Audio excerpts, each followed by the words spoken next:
Go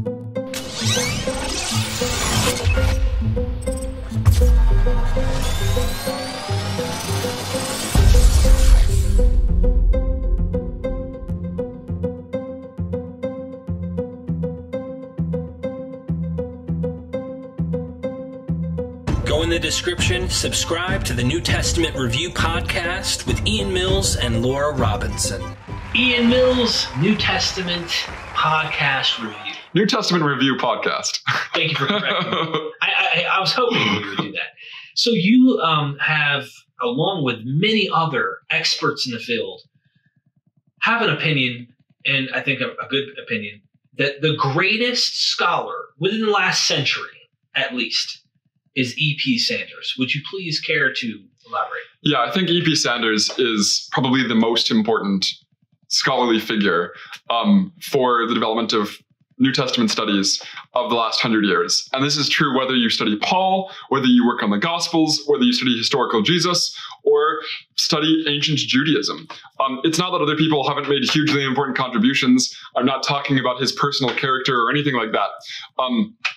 If you just look at the way his publications in all of these different areas have radically changed the trajectory of New Testament studies, I think it's undeniable that E.P. Sanders is like the most important figure for doing this. And we can look at each of these individually. I mean, his book, Paul and Palestinian Judaism, which I happen to have pulled down here, is the beginning of the new perspective on Paul. In this book, he surveys all of our ancient Jewish sources from it's like 100 BCE to 100 AD, and shows for the first time, like persuasively demonstrates that this image we had inherited from pretty much the Reformation, but also going back earlier to figures like Augustine, of Judaism as this pettifogging belief that of people trying to earn their salvation, that there was a faith of merit, and that people like Paul were walking around with guilt, and then Jesus comes onto the scene to save them from all that. That all of that is an anti-Catholic polemic built up out of the Reformation. That is Martin Luther criticizing his contemporary Roman Catholics and projecting that onto Jesus and Paul's Jewish contemporaries.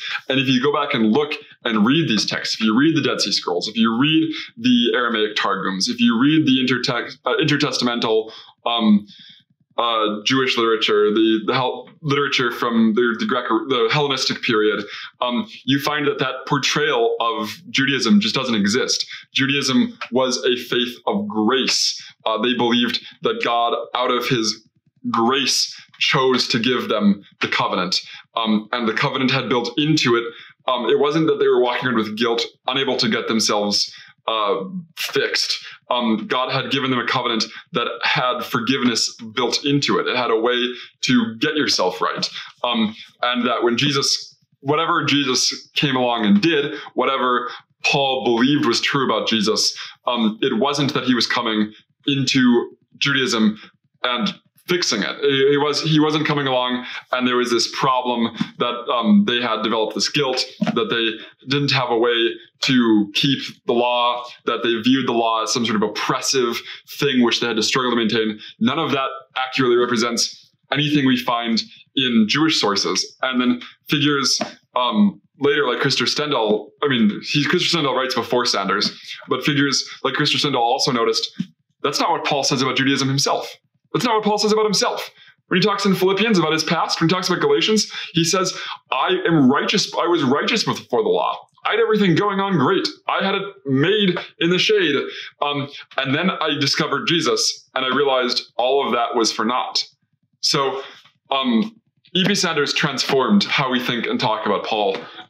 The same time, his book, Jesus and Judaism, was a revolution in historical Jesus studies.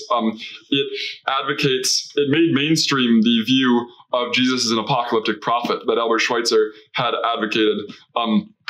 Someone who saw himself as fulfilling and participating in and prophesying and anticipating the end of the world, the eschaton predicted in the prophets, and probably saw himself as going about to fulfill that. And Sanders is the person who makes Jesus's actions at the temple, both what we call, sometimes is wrongly called the cleansing of the temple. The temple tantrum is how A.J. Levine refers to it. Sees that, and then also Jesus' statements about the temple, which are reflected differently in different gospels. We can talk about that another time, as being sort of central to reconstructing a plausible image of Jesus as an apocalyptic prophet. One of his lesser regarded works is his Tendencies of the Synoptic Tradition, and it's partially lesser known because it was so effective. Tendencies of the Synoptic Tradition, I think, is what killed what's called form criticism. One of the mainstream ways of talking about the Gospels, that we can see these independently circulating individual pericopes that change in predictable ways over time and use those tendencies to sort of reconstruct a historical Jesus. People don't do that anymore. And Sanders is the reason people don't do that. Sanders showed us that wherever we can control that, wherever we can test that, using the text tradition, using non-canonical gospels, using redaction within gospels that are uncontroversial, that Mark came before Matthew and Luke, those things don't work. And it's more or less a negative argument that shows that form criticism, the sort of like the basic principles of form criticism, don't work. And it was so effective, writing against what was the mainstream view, that a lot of people have forgotten about it because it just demolished an entire way of studying the Gospels. The last work I wanted to pull out, it's not the only one on my last one on my bookshelf, but my favorite primer for just understanding Judaism at the time of Jesus is this massive tome, 700 pages, written by E.P. Sanders, called Practice and Belief, 63 BC to 66 CE. And it's a super accessible work that is not, there's very few footnotes, and it's really synthetic. He's not walking you through the Temple Scroll or Josephus. He's doing topically, saying, okay, what can we say about how people in the Second Temple period practiced the Passover, what they did? And he brings up all these sources because he has a better knowledge of these than almost anyone living, because he's read everything. And he shows us, look, this is what we can say. Look, there's this diversity of practice. Everyone seems to be agreed about these sorts of things. And it's just, there is, to my mind, there's no better primer on just what Judaism looked like at the time than E.P. Sanders. So there you have revolutions in Paul, in historical Jesus, in the study of the Gospels, and in the study of ancient Judaism. And so much of what he was arguing for against the mainstream view is now just uncontroversial. Wow. Serious scholar.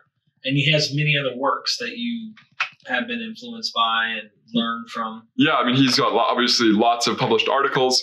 He's got a shorter introduction to the historical Jesus that's just called The Historical Jesus. I don't think it's as good or as influential as Jesus and Judaism, but it's also a helpful work.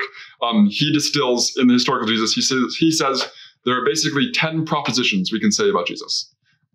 He says stuff beyond this, maybe some of it's true, maybe some of it's not, but we can basically say 10 basic things about who Jesus was. And it's portraying him more or less as an apocalyptic prophet in the tradition of John the Baptist, in the tradition of several figures Josephus mentions as being contemporaries.